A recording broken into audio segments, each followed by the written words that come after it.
Alright, abusia, yemo bibi akwaba.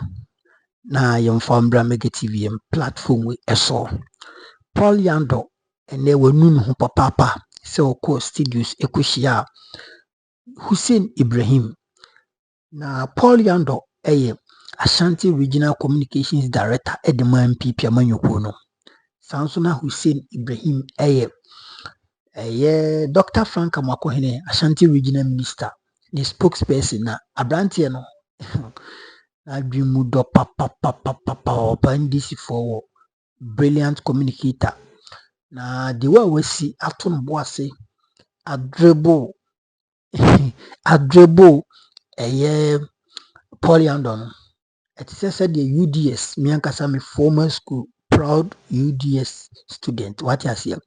Omo den omo drebo Polista university what do you call it? Football games emu. Na yentie nseni bi wohwe hawa we aye propaganda MPP for asase so moye on the galamsey issue. Ena Hussein Ibrahim watono boase akyekire ne mamu ena wama Paul Yandoh hu se debi. Sebi you may be a elderly person but ebano ni maybe say ya wadwe no ewo fo. Nima MPP Ashanti region and out in Kano, a fantastic guy as a uti in one say. He's very, very cool. Hussein, I hope Bibia Wokode. Touch a mother with German Mojavidia Fusani. He said, where do my sonti a Brenoson? Easy. You will say one of Hanamo, she said, Frank, honorable. I will see a channel. I say, one for those one. I want to make us a winning. Sure, you wake a cran, you crack. You say, now, you go to a year, Jumanka, some Asantima, and I'm in with my credit in Tiama Santima, Yacomaso, Yambama Santima, Punton and Kosoa. A ball as Santimine for the last 8 years. Saturday, CB Jones as a bar cocoon. Sure. We did Madam Massey. Right. Now, my channel production teams, sure. Met chair at T4 a show for my Jibre, one more Facebook, in Shira FM. Right. Yet, he wrote to Cocoso as a sonana, Yanquada. We didn't check a sense so every a year, Dr. Frank Amakwini, the Ashanti, the indefatigable Ashanti Regional Minister, Yano, our grounds person, BIB Huno, or ye Juma, my name, Menoka say, we Mabunube, and answer a sentimental, we Krabe, Pijana, now be so. One and all year regional minister 2024 on the Dr. Frank Amakwini. And there is a confirmation and Rana make from Global Info Analytics. Yes, Oshe Volta region, which is the NDC stronghold, and more dropping in terms of approval for John Dramani Mahama government. But Oba Ashanti regional is about plus 23. Yes, I just say Ashanti regional approval colony. Yes, he's doing well. And then I was saying Jeff, you have for statistics. I was saying, Kabum, Buana, BBI, and Radia, Yabaya, and Yama as a Sanka Cranka. But and then me the Hono Mahomachina made Juna Dibi home, Namentia Cram say, and this year by 8-9 months money. Mentis says a corruption scandal be a day. I see. MPP time. Okay. Bost contaminated for saga. 3 months and before you go on, this is the statistics. John Dramani Mahama's approval rate in July to September changes aba. July would decline a year been September and to drop on the up no and the whole is already a half regional Eswatini 37. Ashanti region echo up by 21%. It means any part edge NDC are buying one answer John Dramani Mahama Tumuno air cost in the Ashanti region. Now, the most surprising was the Volta region, having the Volta region dipping by 44%. Right, we are doing something good in Ashanti region to see this particular feedback. The Urbano, that is what the research depicts. Say the approval, ni jumedia odino.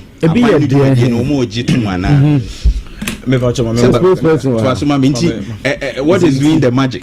But the magic is one regional minister or proactive Okay. And you're only reactive. O share a sentiment mu hanim say on bridge no. Right. Kutukum bridge. Yeah. Social media ni hu ye. Omo kan ye immediately akwa de ama omo. Meboa. Good. Airport run about 2 to 2 years. Emma you akufo do on the car tires na susu nte boom want it. Okay. You know enam so use 4-wheel drive fence 4x4 nte boom want it. Poyando or boom want it. First some to no so. No patrol. David akoso o dey ya serious. Won so be say me 4x4. No patrol. Me 4x4. Can you 4x4? Also offer Uber. Okay, we dey offer Uber. Me offer Uber. Me patrol. Mate me car ketu am. Mate also use sam. Mate ase so te ase.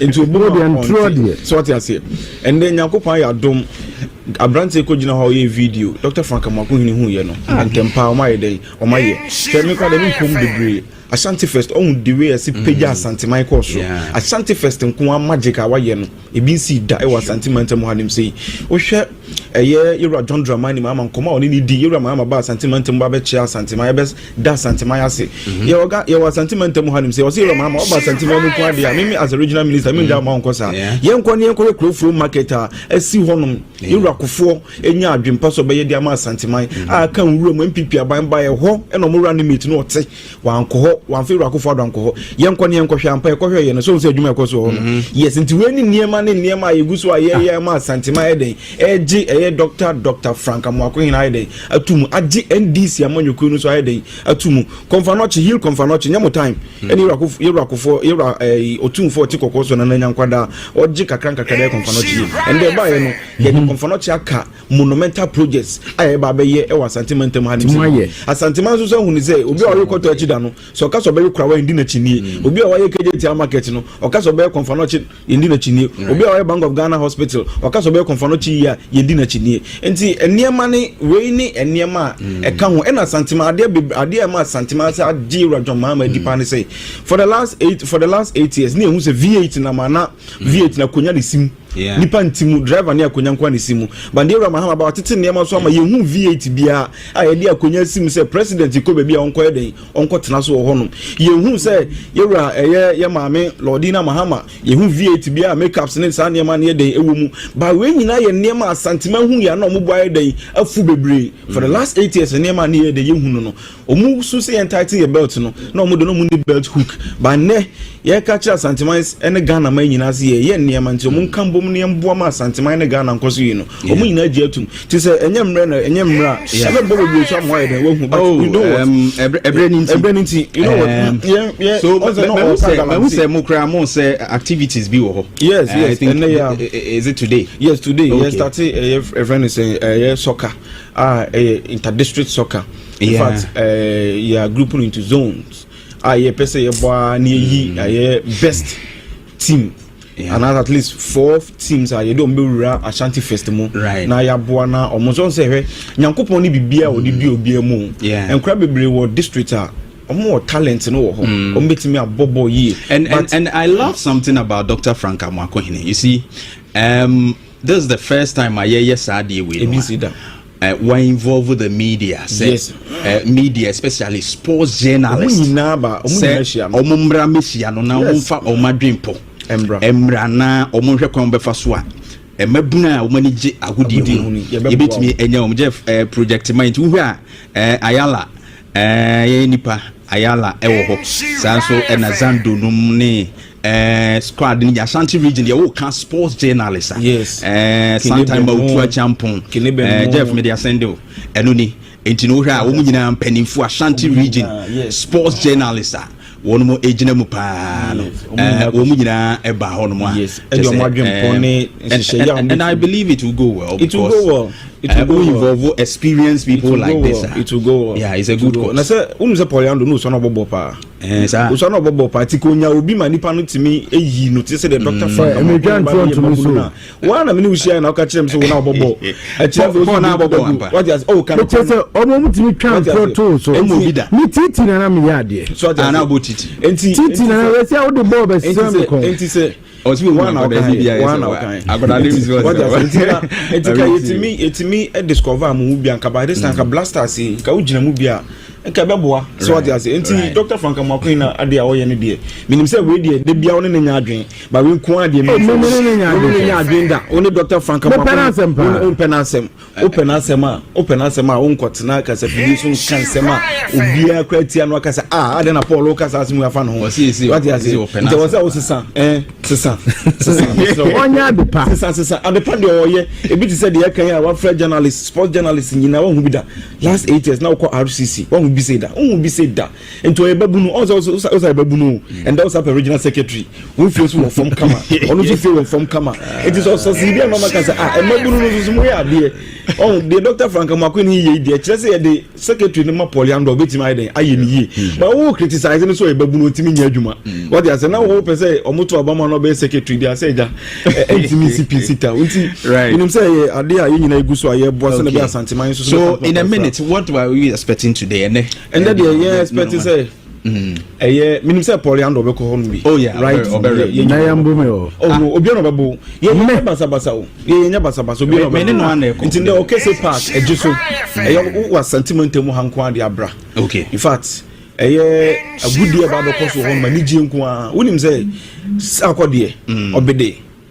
obede ha obeba hobi yeah what you say nipa na imagine diplomatic passport no obeba hobi no about you see sansem bi say na on say I need kwan say we say it was but Poliando dey onu nya man kwan obewra ne sisi a o dey wie nti enim say obeba hobi mabunu no behunu anije beba agudie no susu dey enim say wa onim say we good bia no you hu pie na bebo bi because Dr. Frank Amakun na adwen say okay enre che koshi asako de ewo AK University abra no in program bi opese oboa ma santemante mu hanim so say asanteman ka say o magunu a o me good onyum to mu susu sa ne ma no na Dr. Frank Amakun so de ono angle bia o bi to dru ono mu dik bo ka kire mu say wo pe obi aplug ho amanipa na boa na say wunya access to the person na just walk to the RCC obel link you amanipa no so what you say enti ono so no sports minister beba bio sports minister so ti onu so dwumadi a asante ya ekoso na obo say abrante do we good Poliando by we good yem fa no yes yem fa no mbra na deny da be wuremu na abo ama Ghana eja ya gudi a last 8 years na enko yie no na yetimi asesa bibia so aye akoso yie enti de be koso so ho no but you know mamenya quickly on galamsey na membra na yemi sa topic no na afi yenko de you see me no Poliando de bia me ka say me say obi nkyere konfoba ntwa ho wow untimi nkyere konfoba ntwa ho you see about the galamsey fighter NDC top ahead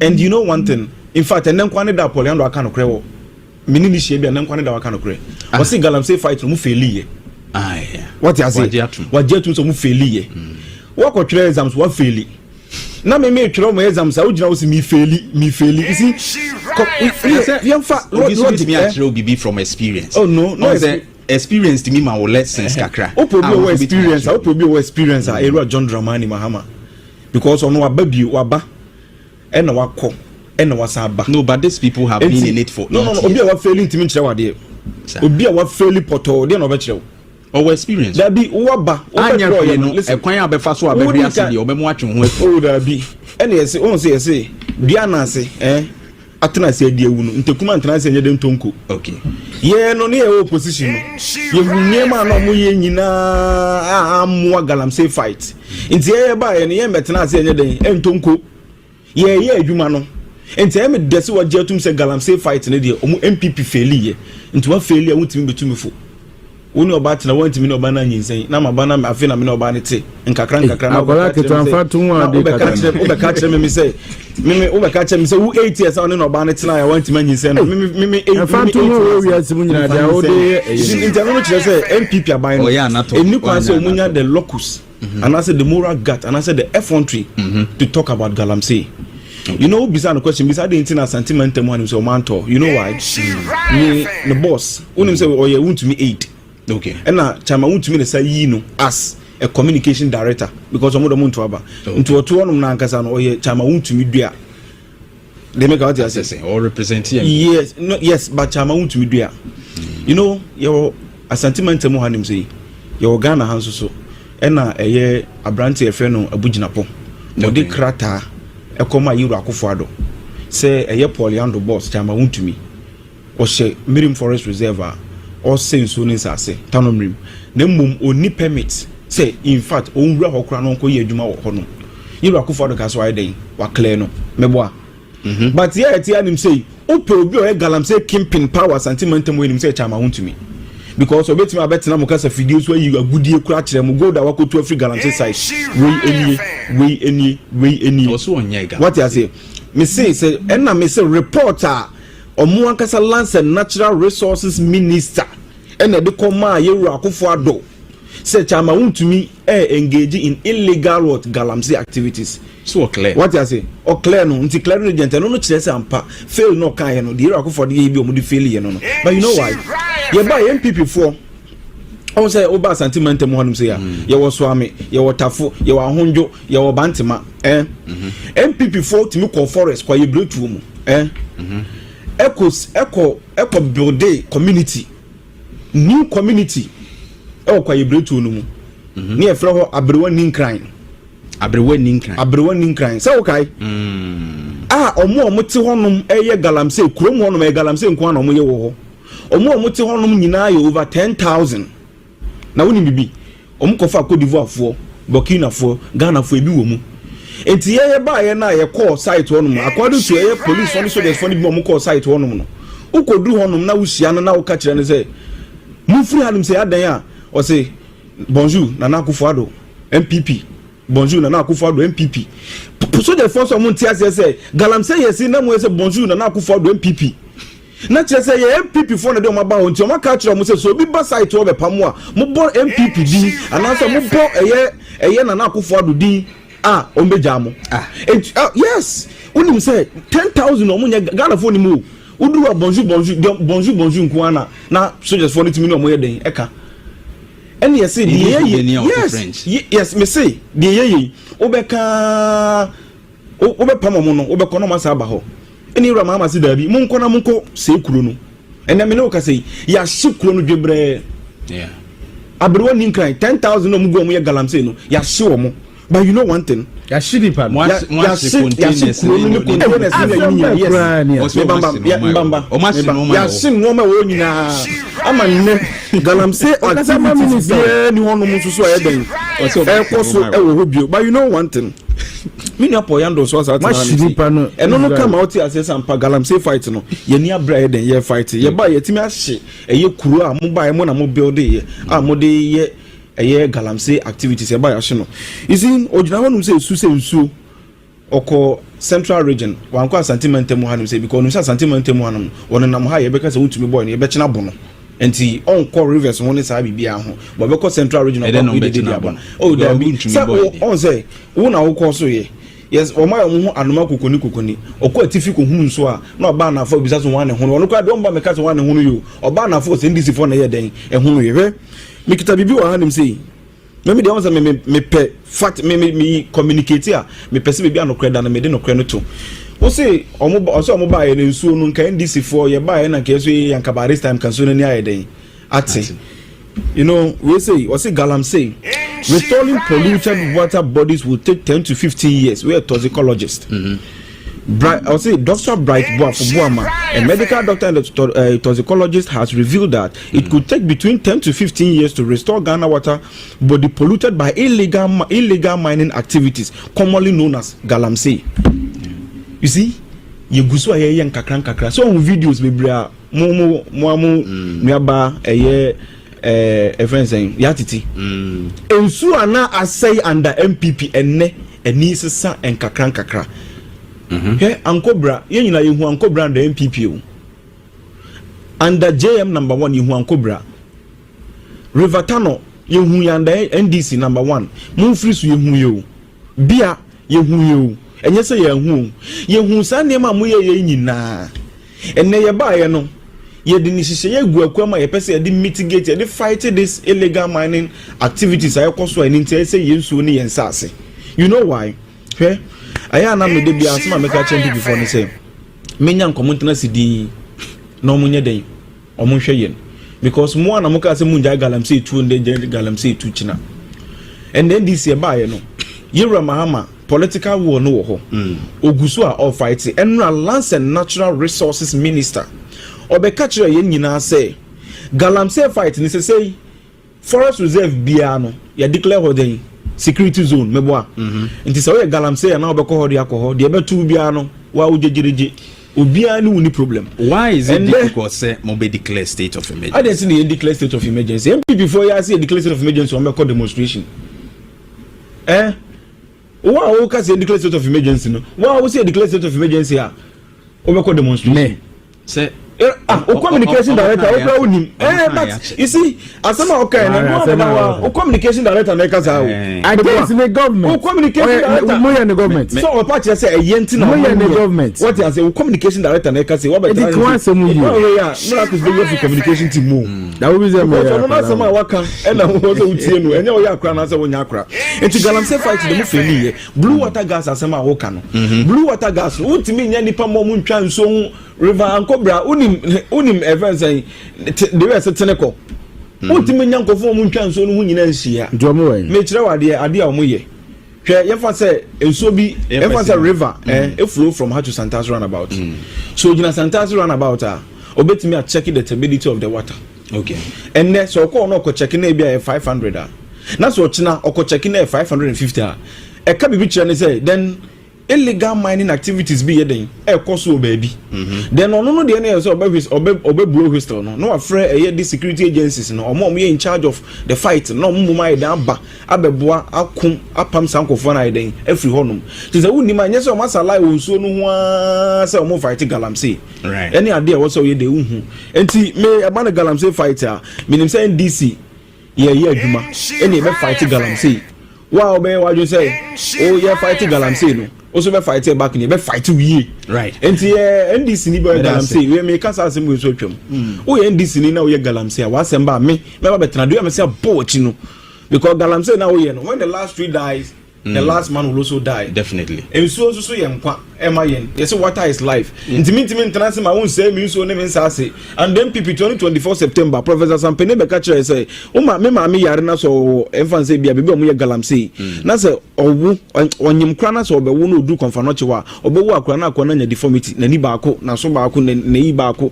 na ha dwen ye wa Ghana Water Company for enye na no start ye and then PP for no start so mo ye den o mo complain say ye say ye nsuo ni yensa say banche ne body ne sa ne ma ni na then PP no mo catch say sa ne wonim say ndra me hu report with am raho ye say Tom Brown kra yidi kra no e was say ye careful e was sa ne ma enti say wo ye PP no ye NDC na wo ye galamsey me betena nem say nka say wo ye NDC ni nti no me ka bi dia ma me bo wachi ye me fan chew so mun jai sa ne ma na mo ye na Ghana enkoso ne Ghana enkanko na ye nyina ye pe no ye be pushi na ya boa na Ghana bibia si ama ye nyina. Thank you very much Hussein Ibrahim, a spokesperson to the Ashanti Regional Minister. Gabi wakasa bebre Gabi say utie benkum tie ni fa on say as usual the NDC MPP movement for change option awohwa enokra wonya me ni mu ne say answer na mesha sha enokra mama adwa yako right mama adwa santase kwade area mama adwa olusu ne mama na Esther mama no matimi kranachi are ho mitimi kopie ho nwumre no mama anopa ide me ma oni abusu ne nyina yako mecha woni dada safo awokwa there is one thing bakase ade ebetima je enko every ensem abra nyankopon mra wahya maye enya nure empempe obaye galamsey na matese yebobo chemicals ne heavy metals bidin ye agro these are poisonous substances arsenic mercury enyema sebe ekonipadua no mu broni friend heavy metals are ebetimi asel cells are all these elements no the broni friend said they are carcinogenic in nature they are just omutimi the cancer ba afia de ba ko asa na ma itimi ye pan say it means cause be friend gene mutation it means say nyame kwan of association nipadua na hunsuo ne mankosia ta na ma itimi ma nipa abosu ne tim na even genetics in general it may alter anything about my war banana museum no say cast na ni ba ko this is the kind of substance that we are introducing into our communities any me maka kire Ghana for say when it comes to Galamsey, it is not any party be a color. We should subject these major political parties to their very cause. Yeah. NPP were BEMU. NDC called for a state of emergency. In fact, known figures of the NDC party, vis-a-vis the Honorable Kujato Ablakwa, the Honorable Sam George, Foreign Minister and Communication Minister, and Pempen Yekase, a catcher Ghana for say, a yana Kufuado MPP Abine. Ghana for two Mokaso unsolved Ghanaian problems like Galamsey Ghana problem. And if the president of the day, Ayana Kufuado, had anywhere, Obetima stop Galamsey within seconds. These are on public record. Now they went on to call for a state of emergency. State of emergency nature say baby bedroom. You know who she say this what to baby aso. Ni who say sadia no ko ho a entam kese. They call for this in opposition. And then Yamen Kocha, what the NDC has is unprecedented. Been too down. You see, you know, Edu say na enye door. Yen cannot cringe the mamu said this is what is at stake. And then the NDC war. It is something that has never happened in the history of our politics. Yeah. In the history of our democracy, it has never happened. What the NDC has, your friend is super majority. Right. And the NPP for no pounds a first no. Acquire 137. Okay. Near both near thinkings and near Tessia one thing. We see my boy. One game say, I mean, you say, no. And you may be dues be nay cut back. Be a doctor one son. I dare say a general Magana mine. And you have to fast one. I say a Kododo, Obi a Yato Obama at a Koshe, said Mandakoyo. One game say, you say, and they starting in Hobium. And then the owner say, and this among your corner don't be brebe or parliament, say impossible sebe. Man, independent form you know as a me saying A plus Nini or Asante Achimi. So one call parliament, NPP and call parliament. NDC can take decisions for the country which will be binding. But to take parliamentary decisions, we may not need the NPP because of what we call the super majority in parliament. And they say, idea opposition or call is a state of emergency. Yemfa to want to be biaso.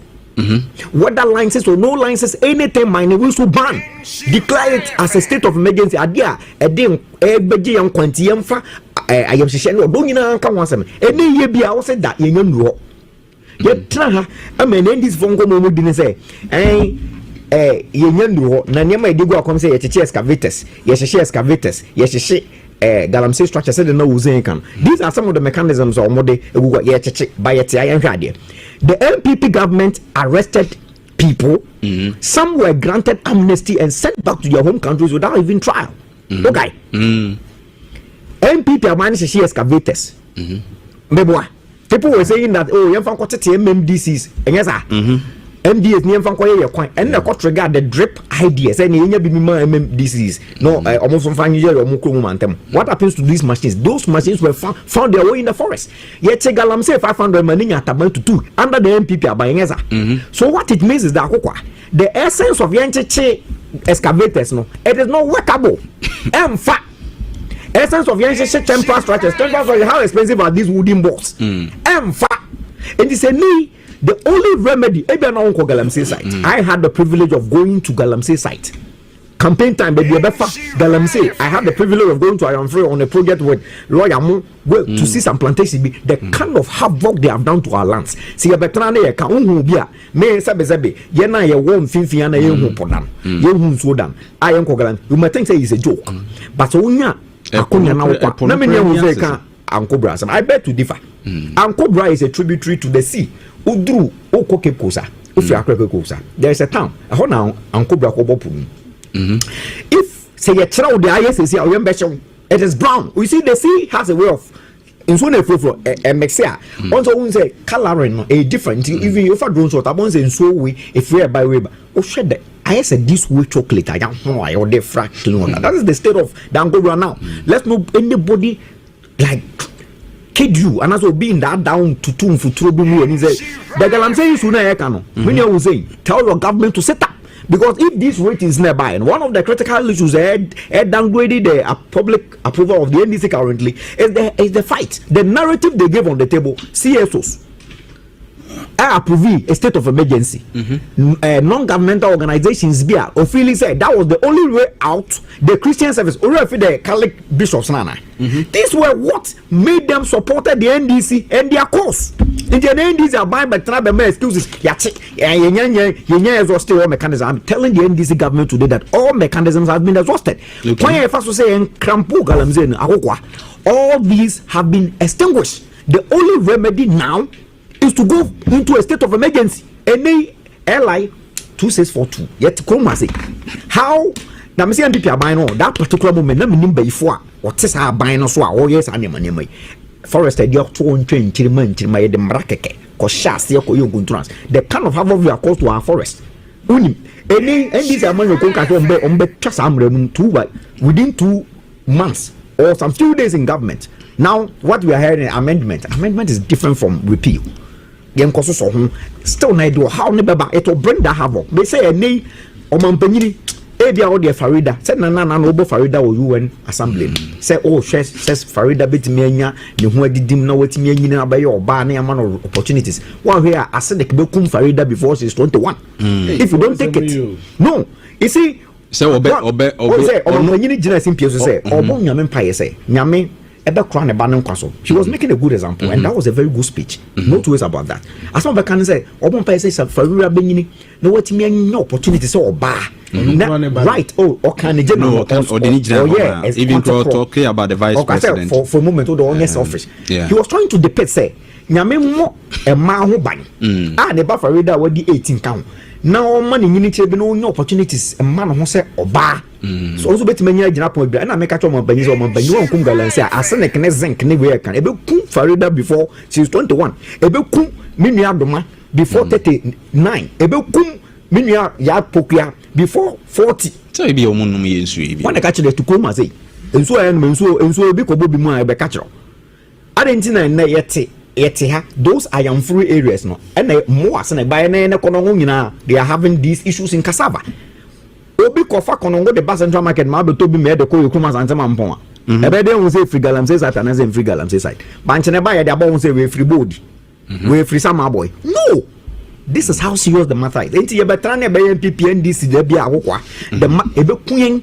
Right. And only them, there's no political calorie, no. And the unfortunate thing is that those who are benefiting from Galamsey, or more munya Galamsey unfaso, are buying more for. Yeah. Can I say NDC chairman be better? Secretary be regional secretary better platforms on the same show. Now the justification of the NDC, it is very sickening. And new NDC for one can to justify Galamsey, in fact, MZ also NDC are buying also too much. The issue is this. So better catch as a MPP for no 2 years. Tell you this is their logic. MPP for no 2 years can also say more day.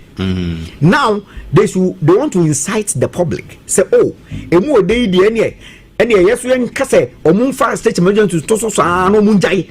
This was the man's narrative, a whole regional secretary's narrative.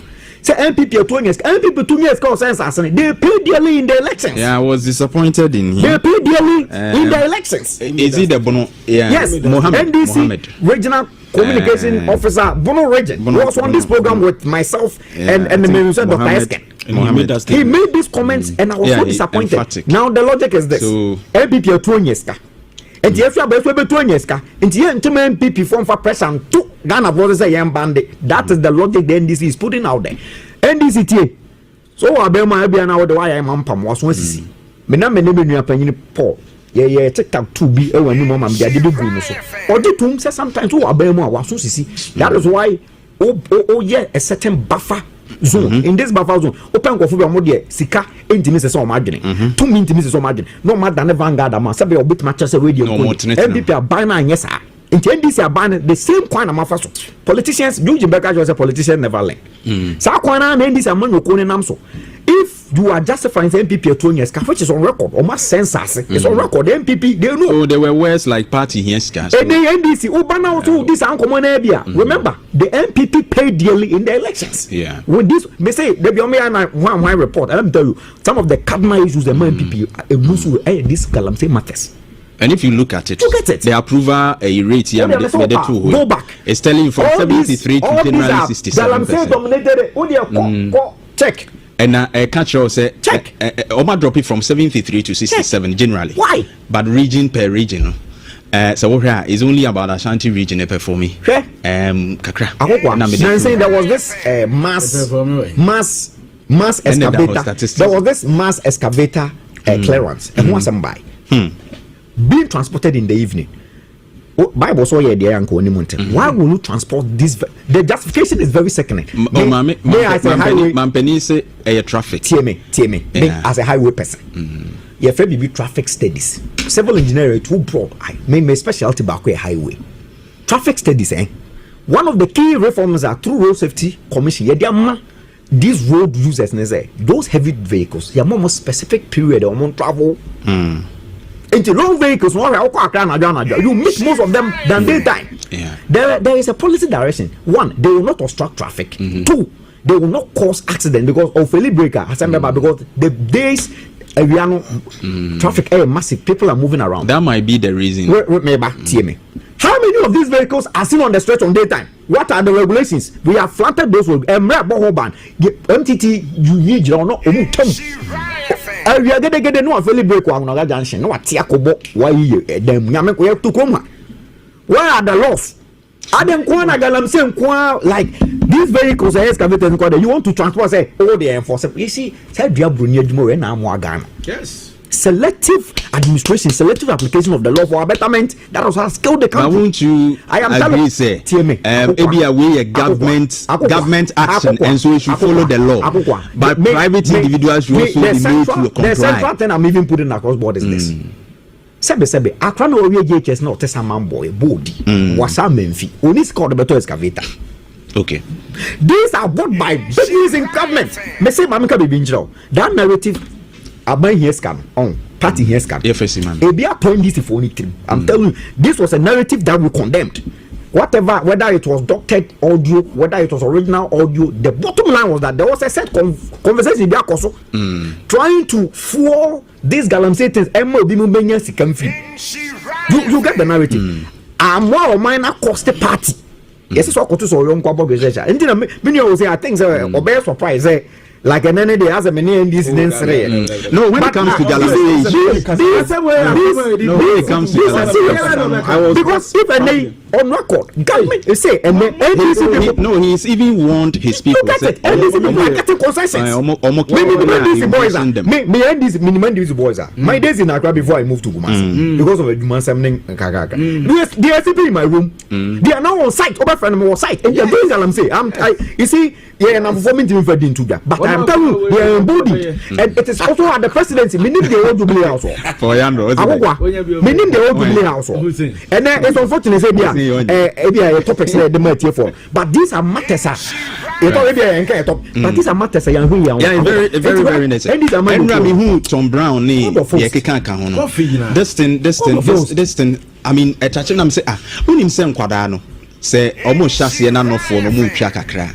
Mama phone bi shasi de Tom Brown ni kokoini ade na de man Kwadano kakra. I mean after 1 year or 2 years imagine Accra starting the mom. And if we have this content Tom Brown imagine Accra or 6 months maybe mama na enye exclusive breastfeeding next woman who no you know na aseneka Accra na a system.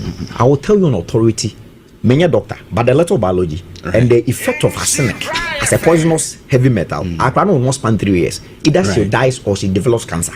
Right. Is that how we are going to sustain our population?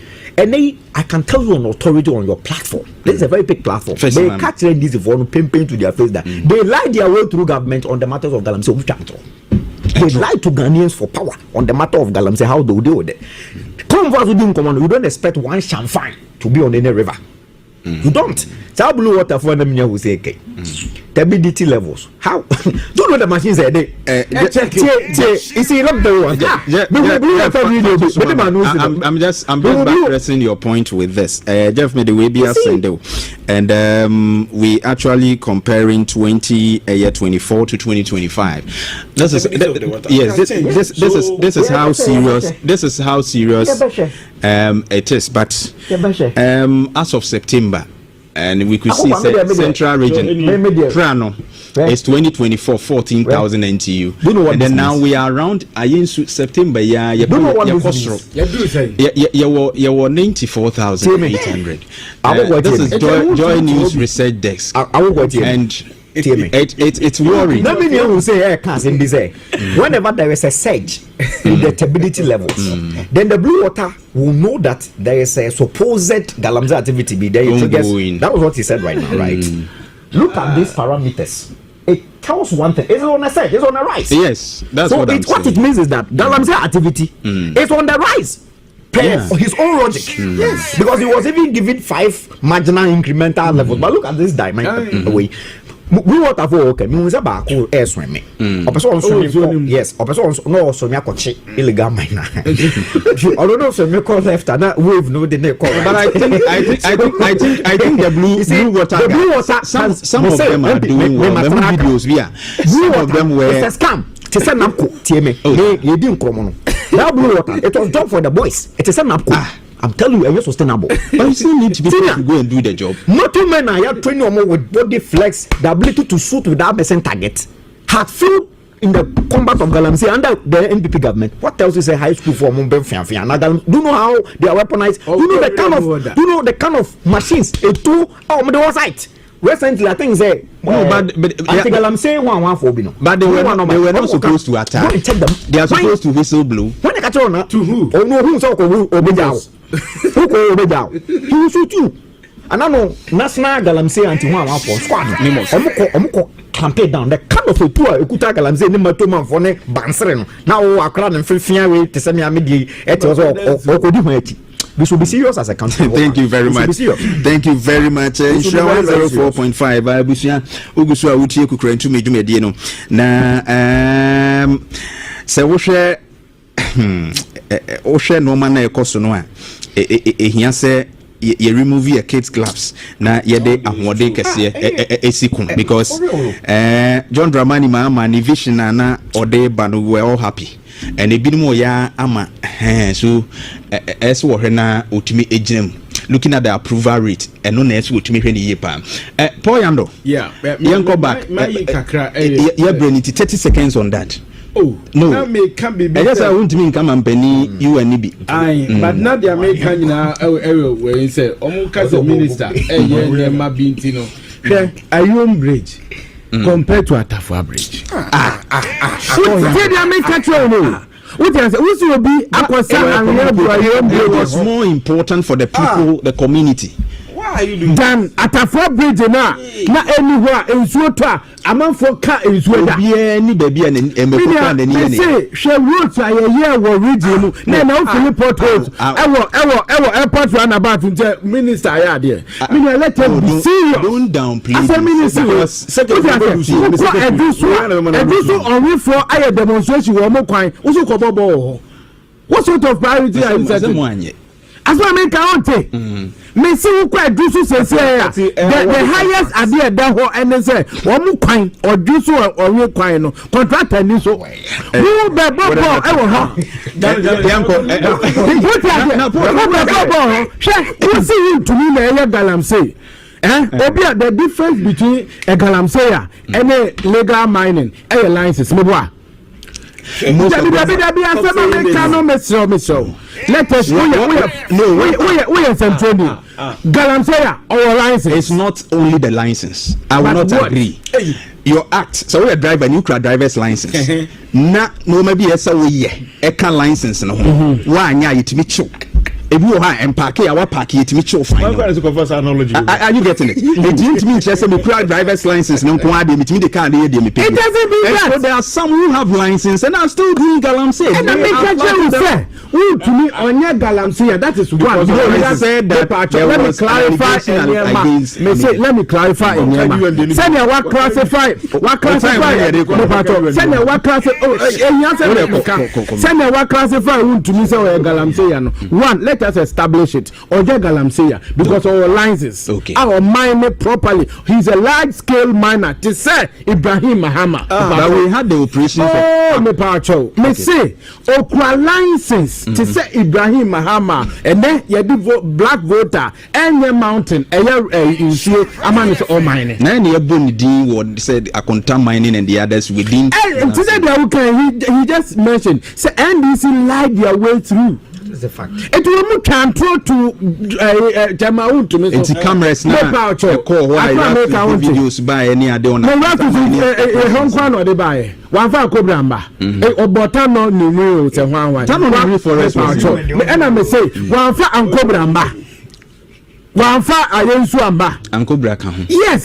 One for Brim Amba. One for Asu River Amba.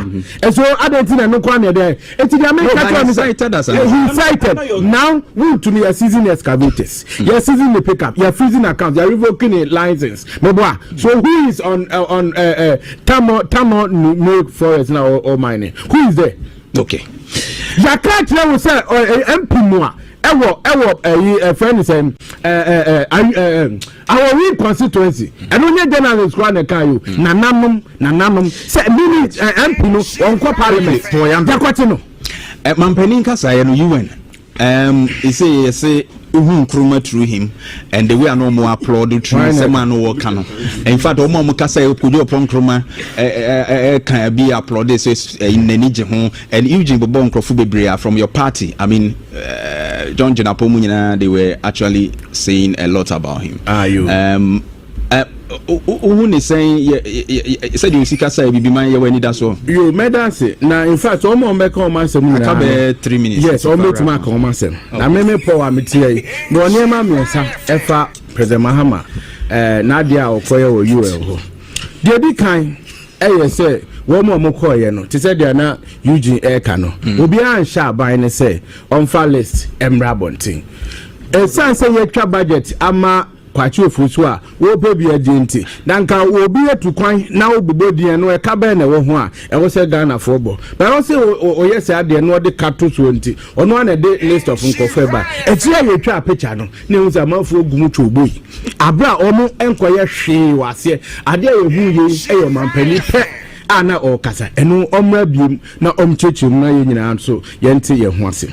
Number 2 Omampeni asemo koka ya o admit say COVID-19 enya nsusuanso o Ghana no omampeni oboa COVID-19 enya mfaso pa omampeni ko ba bia ko kanse COVID-19 enya nsusuanso o Ghana me gina ha kase oboa yenya mfaso wom even now kra no yet the tax ebaya omampeni kase tia tax no odaso a woje osi nyamfa so COVID omo kan NDC for cancer COVID-19 ya moka bi ha nyamfa so amanfo che ade ye nyanti abrofo muntie o mampani asmo be kan wo boa ye nyamfa so wo mu a ye je ho tax cross sei oti ase wo ba o man mu a COVID-19 tax ye twa a o ka so be ye for ba ye ne de wo nya ade a wo ye free ho number 3 nso yi taxes ni bi we yi COVID-19 na free ho eti faso ye nya no nye bebrebe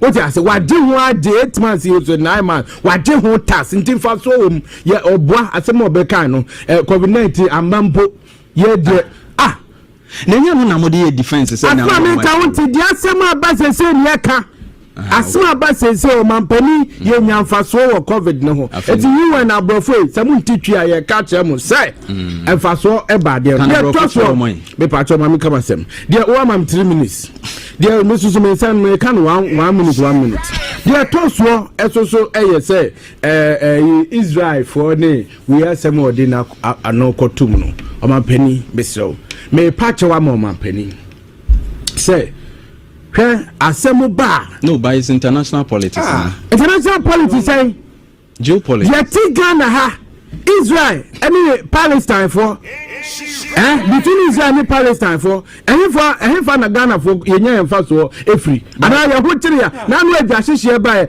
Israel for na ekofa ngofo odin krama nyina ba ebe hwiehwia ma ye hu ye uti ase Palestinian for abe emfa so bi da What you say? Eti me stress ade o mampani aye ne ye pacho ama no. Israel free mu wo bibia mu de be bre a. Me ma mu hwe president Mahama de o ye no so na mu ma sa de no emboyen. Ti say ye ka hu bi. Ya swan se o meka sa. What you say? Me see asema o mampani ko kai. What sorry free ho. E fa ho be kwada e wo Palestine no. E fa ho be se fata nti kesen to fa ho be. Obi ena eye na ade yeti asesi ye yeti asesi na police phone ka say aswan say eye hotspot etu ka say baby a hotspot what measures na odigu asako eti police decide the pato yen ka say kokom but the measures agu ho a sankofo ya hwe am regulate o activities o metima so ya ye niema and they are doing that who ko ka bia all the other countries even cry what I was expecting of mampani ne say eniema o so gina ekoma ye LGBT ensensem oti ase LGBT sensem eno no aye hu dede wo man mu eno ye private you enti obi tam so kwade ye bese no Israel for mu obi a mu fam e man hwe ye mampani ade a wakoye ema mu mfa de o se mu de bre na mu mane mebo ye se no ya nsoma no se onkoye se ya mu tie tie ba bi mu yesu wo ye bibi a mu mefa no ko oti ase mefa no go na ye bibi o mare mu mefa o. It is a movie internationally Israel mo tumi be no mo wen so tumi be no na o ma penina ye tumi ama no tumi be no wo se kasa kakakra ne aba etu mu fi se de wa kana na dia wa ye no e do how be bre ya o mu me for ma penin ko yimi na ne ta that's Hussein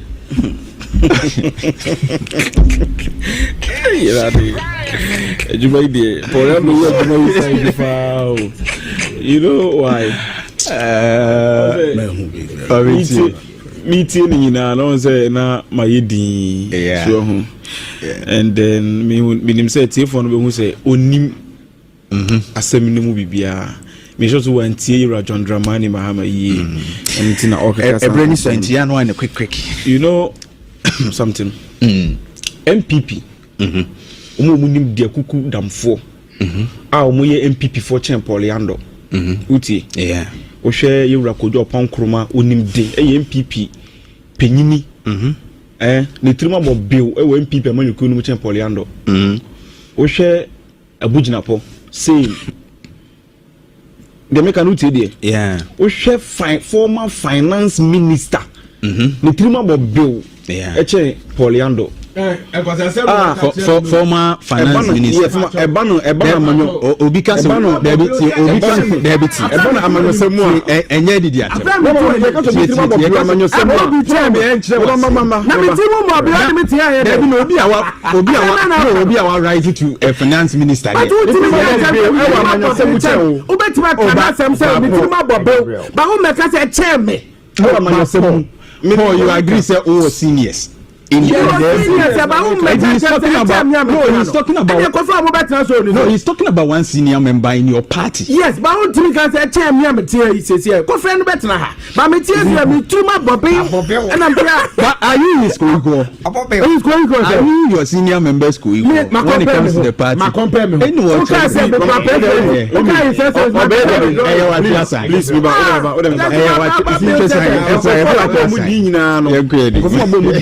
say eba no amanyosemu a omunim de echen for ya na omunyina ba bonti abebo yura Jandam Mahama na baso right say papa in fact ye hu kwa menkroma wo mu ye kura MPP ni hu bibi say yo ya bo abaso ye bo abaso wa yire hu wa gina mu ma Africa nyina madam fubi e South Africa wasi wo tie Jandam Mahama na we see egunu and was Africa leaders be say ono no carry adeti ya na mete say MPP akuku damfo eboy Mahama baso and am say and the Nyankopon de Mahama shira o man Ghana pa o onim so for Reverend Oketeche free for Ezra and then metie no was wo hu yewra Jandam Mahama so bi da e wa Africa hanim say you come nkroma free hono ma ono so ono onye politics onye MPP onye this asem and then meet papa way yes me meet papa way yes so for your motivation yes or so for yes exactly no go fi ambanza please there be ono yes so for nso Or you also yourself for motivational. Onim the maker. Kasa. Hwe. Me tie sa asem we na me say wow. Deni ra John Dramani Mahama. Ampa wa magana nyina anim onyama kosoro. Mitie wo anopai. Mitie Eugene. Mitie nra media. Wo hwe journalist for Paul Yandoh. Let me say Paul for nyina mo ye ba ko ba nra Paul Yandoh. The way Paul Yandoh say kasa no Paul ye friend say okay Metro TV. Mo friend say Paul adomochire. Ntika Paul de nka Paul adomochire boy ra mama abaso na nka won de wo so asesa because ono asesa boy ra mama abaso na nka so abona abaso. Hwe ensem bebra wo ka conflict asema okay. UN uko jina ho no ma unyina mu ma oli Ghana nko ahu. Ujina mu de ma Africa, o kasa de ma Africa. Ntina so hwe yira John Dramani mama nsema no kanyina na no koti a oka fa Africa ho oka de we mu si treaty yen na asema oka ya wo kra na wo se wo ka ne say wo se Paul Yandoh be kakra wo na wo na wiase nyina be wo dia. You are the future. You are the future. Oh, say Africa is the future. Future is the future. You don't know.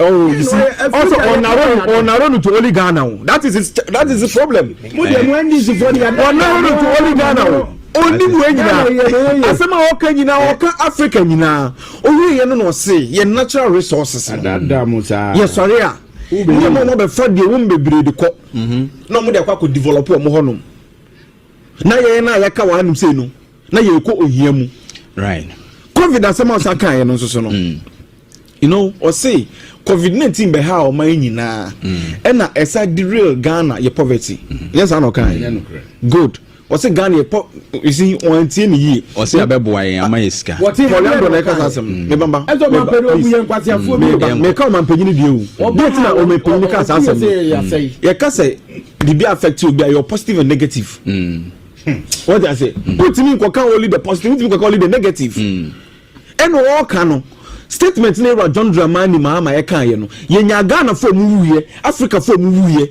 enti affecting either positive or negative again who tie ka positive nko anti Ghana obi anwu Ghana because of COVID-19 what I say ye fa no to nchen Yero Mahama ka me bamba awurade nyankopo Yero Mahama ka se we ba se me ba so so na fi se dia ka na papa bi ama Yero Mahama ka COVID asema memna me hu Joy FM 2 ayibi and the World Bank about the kire yen say MPP the way anamu wanka se wa John Mahama o eno na ba you wanka se wa John Mahama o say MPP the way amusi blame COVID-19 COVID project man o say the way MPP for sorry COVID-19 minia Paul Yandoh se mi pedu so timi ne yirin crash so COVID-19 we offense so obi timi ne yirin COVID-19 obi timi nante COVID-19 oni sika COVID-19 World Bank projects those government's COVID-19 Russia Ukraine war defense for 2022 economic crisis. What else one say President John Mahama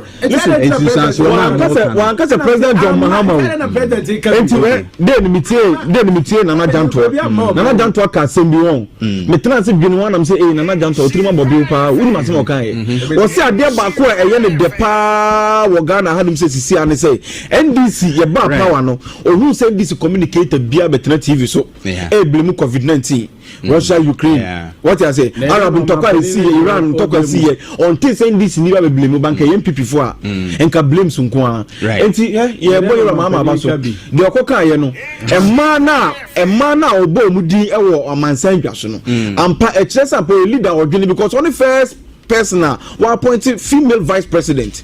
Yes, you know, Mama, I Ghana. What I say? Look at this. Salato. Okay, thank you.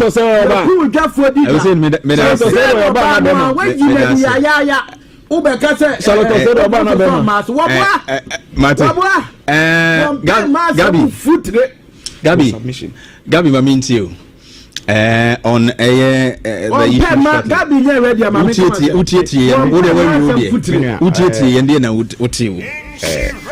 in fact, I will join in there. Many Ghanaians, many distinguished Ghanaians. Na yamo man penyina baso. Wow. in fact ebia there is adibia ya adwena nkoso impo atare na nation no if you na nation no MPP colors NDC colors so MPP Jeff Safa ne to so yen hade atare na obon blue okay say mo de na blue white and red no obon NDC colors NDC so green so red, he went black. There and mampanyin onye hwe kwa one of the most wisest politician among whom maybe NDC ni and maybe because I'm free by my behalf of Antonio, we should tell you that I don't have the NDC at heart. But the truth of the matter is that I don't know, symbolic. So, like American, I will join the many Ghanaians and say that it was a good speech. Nonetheless, Sebe is one of the rhetorics of the African leaders because her speech with Nelson Mandela the same thing in 1995. But I don't know, I can imagine so. Me fa nima bear three no audio kind. First, me fa the idea of veto. So we had the establishment of the UN after Second World War. Countries 5 be there. The likes of the UK, the France, the US, the Russia. And see, to me be a friend of veto power on the UN Security Council. Say bia o you ne bi kwa omo ko hye kokom na omo ka se omo nyina adwen ko bangrum se yem ko sane akon etumu omo abi so no omo abi anya sa ne manema omo panye twenya adwen ko so say if you look at the article 21 of the UN charter it underscores the sovereignty of member state eyokuo ne abadwen ekuo na eba na mran jese nyina eyepe but in reality sa pena yeye no eya theory adeba ko omo panye twenya adwen se kwan ye fa so bo UN ho bra abra yetin ene niam asesa na me kwa me bedi o mampanyini kra me ma me kotena fia me ba won se niam asesa kra within 8 years enti from 1945 through 2025 there niam asesa bebre after 80 years of the UN establishment ene ma bebre ayede asesa ntie se yensa ya kwan bebre right 2 asa was atwen adwun se ho abehia se ene yema African country a seat on the UN Security Council na yen stimulate the said veto power and my bed 3-4 bi na de tie say de nti ene sa 5 countries obi o muntimi nko benkrum and any ade nyame aye nka yesa de nka wi ase baby because anytime there are 4-3 bi be say we de yem fa ha no 2 bi be ka se no we de mayenko nti aye ase 6 zigzag ekoso na abafo ekoso na abafo asamba ko mampanyini kan ne say esan say amay de kotena Berlin ekochecha Africa mo hono the idea of colonialism no fire agene I mean no for Africa nyehwe the bia say ba ye besere but enede we are demand in fact he spoke like obia the spirit of pan-Africanism possessing on the stage but Jamaica nyina ne say kasa yakokan yakobo yenza ma na MPP for NDC for obia bo yenza ma no enya nsunsu aso mete me ne Eugene ya adwene the last narrative a region my sana office settlement now yemenya so papa bi my ho enkoye kasa tra kwa because kasa we de kwa me nkunu maka bio Nelson Mandela ka bi 95 even who Ruto after ma kasa we no man Kenyan President Ruto, he was on the same tangent. It's like the African leaders no mkwen. This time around they were trying to shake themselves, but ningina no lala sulala because of bad policies on the continent. They be ane akwe lala sulala. Okonso na okolusu bargaining power. Ebi ane say yeti baby. Oma ane yeti baby. Nye wo 5-year visa with the US with multiple entry. Minim dia ko baye last July no mutwam. Afi we say de asaba the tetene say the criminals akoje ye 5 year. You see, we should be people said that when you go to such individuals, omo can say be say ye my resources na boy be brese no mo. Do you know why? We don't have anything. We can't do anything to our resources after all these years as independent country. And then you to go there for na na de kwa bro ti that money afa na sa timber bauxite sa right okodru mankasi mo ebe ho nsuta those western side it mean hippie bauxite go na as a mountain near sagu conveyor belt near kosa yentimi nya ne hwe so omo ne say ye sen ni yanum so mpa manyin komo na o chese na de yeso ye kekan ho no enye kekan ho a enkoye kasa trakwa right and somebody the Abaman because he's one of the brilliant communicators we ever see even in our time enti ye me no and somebody ye right 2 minutes de kasa na ye but if along the day menya sunsun so papa bia na kwakof it made them announce no on the Gaza issue no I think say na Ghana we have a part to be non-aligned non-aligned movement. I think you say we will be friends to everybody enemy to none say that assemble but where now the global narratives are shifting omo panyi can say but double na example Oh, me sorry. In fact, me born in sem. I'm on penny. Dear Nye, I've always been saying this. Dear Nye, Tandy, I hope why Nye. Kwaya Israel, Gaza, Palestine, those regions in the fashion. It's about time the world stand up and tell Israel the truth that is wrong. Yeah. Okay. Dear Nye, enti mo biya na die. Me dear kasane dear nede. Right. The name Casatraza and the Amphasphobia, and the sad narrative in the end, as called a crime in Bibri, what was it Braga Cramame? And no dear, and no crano cray, and no crackers and the net, the demon say, I'm from Faswan, no man in the idea. I say, Waunipa, a sports host. Our long sons Brentford, and so then Obi no moves. I need a Trinity. Yeah, when is a all right, thank you very much. Gabi Natin and Kano. Jeff, Mamini Wina, Helena Mensah, or Bev, the presiding member, my just so Ewie enti ensem no na yekọ akwakutie abana but one guy na eka ho no ala nipa no so ono oja propaganda na obe very good communicator pa the also movement for change no ala nipa no so oja propaganda na aso o kan okra o ha yese obi adika hye ni zamunim kaka oyiri kakra bunse no sim nya so fi chaade no aso no person ka no kware but untimi nyeden untimi nka no kware wati na mecho na se person ka no kware but they drew certain point bia na se certain level bia na wasan atiasan na wasan yeden atiasan ni chi o mayen ka no kware MPP for the masi so set ability o se wan hwani o ni na MPP for omo no masi so no omo no masi Ghana so what I say into that kind of useless propaganda this nonsense no enko baby a me media MPP for enka sisi ye betena se ahwe policy e bitim diaba ama sebi Ghana for omoni ache ho debia ya meka brand DC for a opposition in 2017 for almost 2 years no monyan criticize abano no munkan hwe anya se ne bibi nkoyi na free CHS a omode baaye enkwara de da bontin enkwara nya aduani ni enkwara chese na over congestion